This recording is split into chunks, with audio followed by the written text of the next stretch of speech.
what's unique for you in the work with college athletes?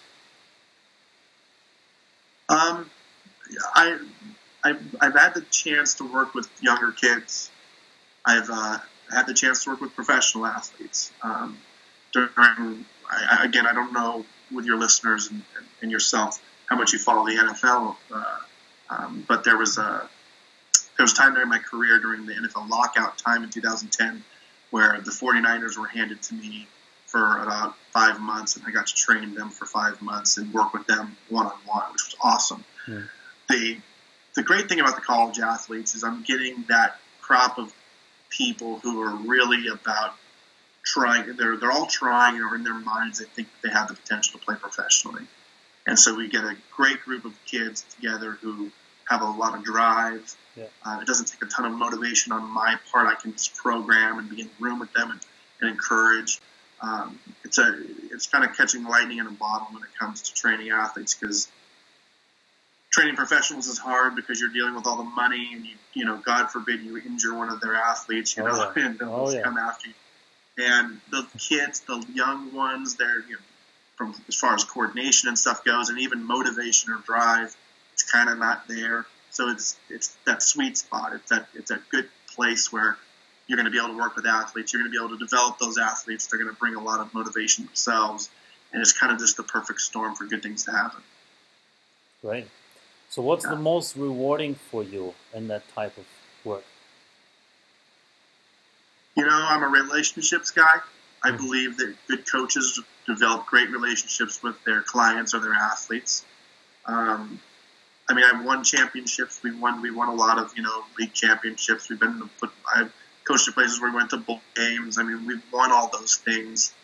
And that's all great. But for me, my favorite part of the job is developing relationships with the athletes, being part of their lives. I tell every recruit that comes in, and then I tell my freshmen as they come in and start their careers with us, that they'll spend more face-to-face time with me, regardless of sport, than they will with their team coach or their position coach over the course of their entire career.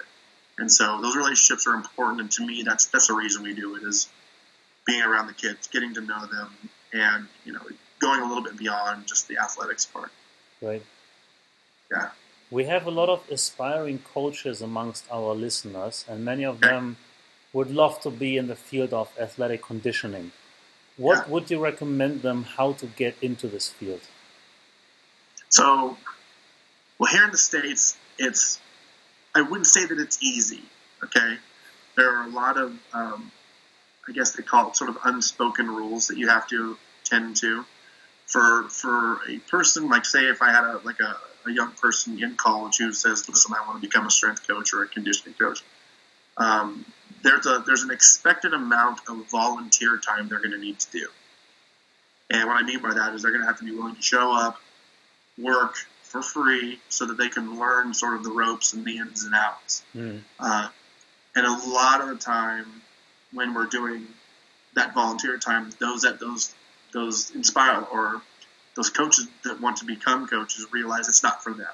You know, that lifestyle is not for them. The early mornings, the long days, just it's on your feet constantly, not, you know, never sitting down. They don't have a real concept of what that's about. But that for me is the entryway. I did it myself.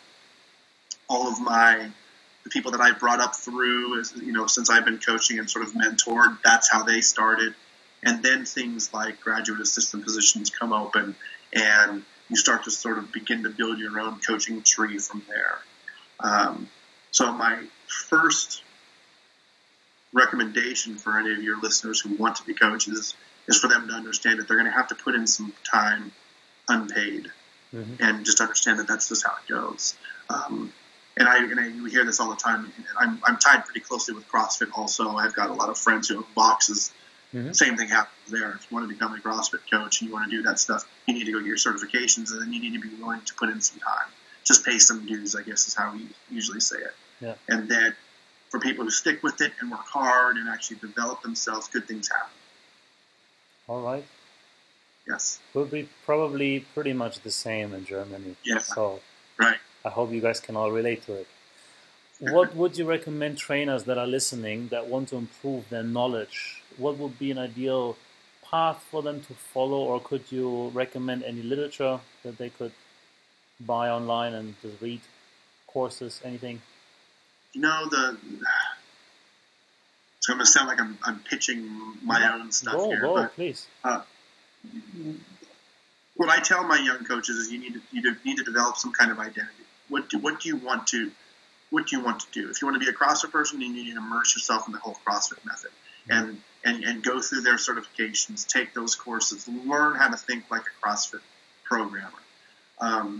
For me, my coaches, the people that I employ, they know they have to do their RKC.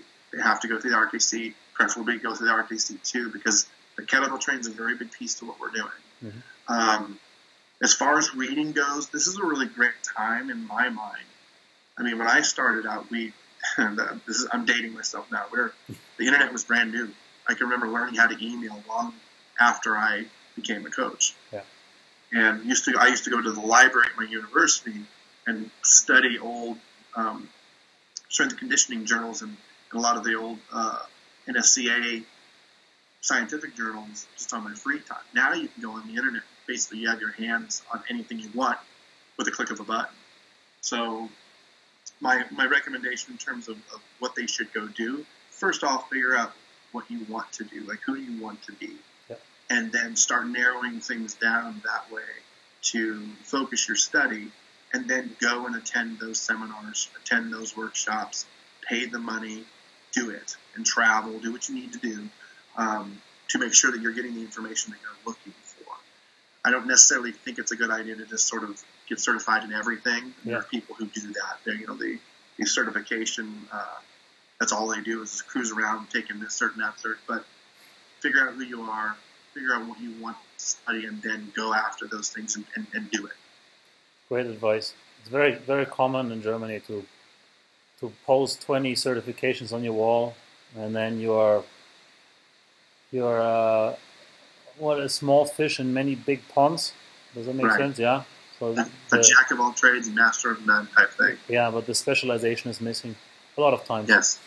Yeah. So we have a lot of kids in Germany that play soccer. Yes. If let's say you're not in a very high level, high league, and these kids, they want to become pro, which training methods would you recommend them, or which cannot be neglected without looking at individual weakness? What would you tell the kids that don't have a coach, which can't afford a coach? What should these kids do? I don't know as far as soccer goes for you guys, I don't know what the strength background is.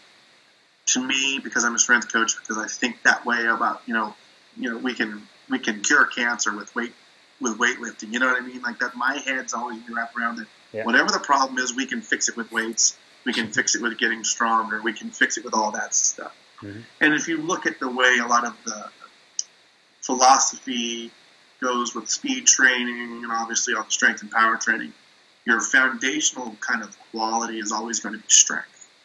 And so if I want to get faster, it's tough for me to get faster if I don't get much stronger. Mm-hmm. You know what I mean? And obviously with strength and power stuff, you just continue to need to get stronger. So for a young athlete who is, a soccer athlete who's looking to really kind of step their game up, my first recommendation is always going to be, what are you doing in your strength training? What are you doing to get stronger? The kiss of death for a young athlete is to have a big injury. Mm. And I don't know what the statistics are for soccer, where you are and those things, what the prevalence of injuries are. But I know here, have an ACL to, rupture or something like that is a kiss of death for an athlete. Oh, yeah. So my thinking is always, we get stronger so that we kind of fortify the body so those injuries don't happen as often. And then the skill piece will take care of itself with the coaches working with the ball, doing all those things, the things you're going to have at a practice session. And your job is to continue to make sure that you're getting stronger so that you stay healthy, and that some of these qualities like speed and power and explosiveness all can sort of be brought to the table through the training on the outside. Yeah, makes sense. So get stronger. Good advice. There's a lot of kids that get far through talent, but you got to contain the talent by protecting it. Right? So that's Yeah. done with strength. Yeah. Lot of deceleration happening in soccer, direction changes, and then it's also a contact sport. So Yeah. makes sense. All right, Right. let's switch over to a few rapid fire questions before we're wrapping Okay. up. Which advice would you give yourself as a coach 15 years ago with the knowledge that you have today? This is a really lame answer that I'm about to give you, but I'm super pleased with the path that I took. That's So great. my advice to myself would be stay the course. You'll make the right decisions. Just keep doing what you're doing. Good for you. So, Good yeah, for you. I'm very happy where I'm at and what I'm doing. All right. You yourself, do you have a specific morning routine? I do. I've got some old man stuff that I do. Man, I'm going to lose credibility with all your listeners here. I have a cardio thing that I do All on right. an actual elliptical machine every single day to get my heart rate through the roof. It's an interval thing that I do, and I do it every day religiously. Good. And then I do chemical training. So my personal training is that cardio, and then I do all different kettlebell stuff. Okay, so you get your training out of the way first thing in the morning and then go and work. Or that, or I try to fit it in when I have a small window of time during the day. Like today, my training today will be this afternoon, Mm-hmm. and just because how my day sort of unfolded today. But I'll get it done. All right. Is there any type of quote that you live by? If so, which one is it? If we're going to say code, it's going to go back to the relationships answer. The more you and I connect, Mm-hmm. the better this is going to be for everybody. And the same thing goes with the athletes. The more I can connect to them and make the effort to really reach out to them, the more willing they're going to be when the storm clouds roll in and I ask them to do something that hurts, or we're going to push them to sort of that wall in the strength training piece.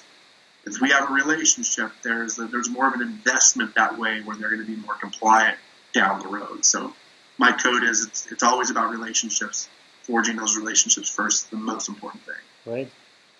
And now one that just came up while we're having this podcast, I have it quite big here on my Skype. What's the poster behind your left shoulder with those football guys? Okay, so I'm actually not in my office. Okay. This is, it says the beginning, and this is 1907. It's a picture of the 1907 football team here at Cal Poly. All right. And so there's a couple of these posters around here. Wow. And it's just recognizing and sort of paying honor to the history of this place and football and all the athletics stuff. Of course. Beautiful. Beautiful piece. Yes. So to all the listeners on iTunes, if you want to see that nice picture, you have to go to either our website or to the YouTube version of this podcast. Nice. I'm done with my questions. Is there anything else, Chris, you would like to get across to the listeners? Yeah, I appreciate them listening to this and watching it. I appreciate, obviously, the time that we've spent together, you and I. I know that some of the things that I talked about are a little bit abstract, but if you go on to that breaking muscle stuff that you're going to link to this podcast, I think your listeners will find some pretty interesting articles that they could read that would apply to some level of their training or some training that they're doing with their athletes. The whole Qigong side of things, and this is to explain it just a little bit better. If you think about Qigong, it's very similar to meditation, or what's getting some popularity right now is what they refer to as mindfulness practices. And it helps the athlete kind of reset themselves after a very intense, high excitement, very yang, as we refer to it in the business, activity like weight training or preparing for sports. So it's a way to just bring them back down, to sort of create that balance. And I think that if I bring any value to your listeners is investigate some of those things. It's going to be a very big deal here in the near future because, again, we've been chasing recovery with nutrition and supplements and all that stuff for so long, and we've gotten to a good place, but we're not there yet. And it's going to be these meditation or Tai Chi or Qigong or any of these types of mindfulness practices that are going to be that tipping point for people to really make incredible gains. And I think that you'll see that here in the very near future. And again, if you go on the breaking muscle thing, when you go to my library of stuff, the first 4 or 5 articles are all Qigong based articles. So great advice. That's what I got for you. I hope that people will pick them up and read them. We're always Germans are always looking across towards the West to see what's happening in the States, especially in terms of athletic conditioning. I think the first thing that became really big here was Exos, so athletes performance, right? No, was it? Yeah, athletes performance, formerly known. The book Core Performance was really big here, and then Michael Boyle came, and so I assume that what you just forecasted will happen, and I've heard it numerous times now that the whole mental aspect will become much bigger. Yeah, awesome. Thank you so much for your great words, Chris. I appreciate it. I will also interview in the near future Chris White. Awesome. In which relationship is he with you? Was he under your wing for a while? Is that correct? He was. So Chris White was an athlete for me here at Cal Poly 15 years ago. Okay. And we brought him and hired him as an assistant coach here. And he just got hired at Louisiana State University, LSU, back east, which is a huge university here in the States. Mm-hmm. And he's the real deal. You're going to enjoy that conversation with Chris. And he received his master's degree from Cal Poly, and his master's thesis is a Qigong study that we did together. All right. And so he can sort of enlighten you and your listeners a little bit more about that avenue of stuff. And he's an incredible coach. He's going to be a big deal again. I forecast that Chris White will be a big deal coach here in the States very soon. All right. And you'll enjoy your conversation with him. Thank you. So to the listeners, if you enjoyed this conversation, you want to get a bit deeper into the Qigong, Chris White will be on here very soon. Dr. Chris Holder, thank you so much for the podcast again. Have a nice day. My pleasure. All right. Take care. Yes, sir. Bye-bye.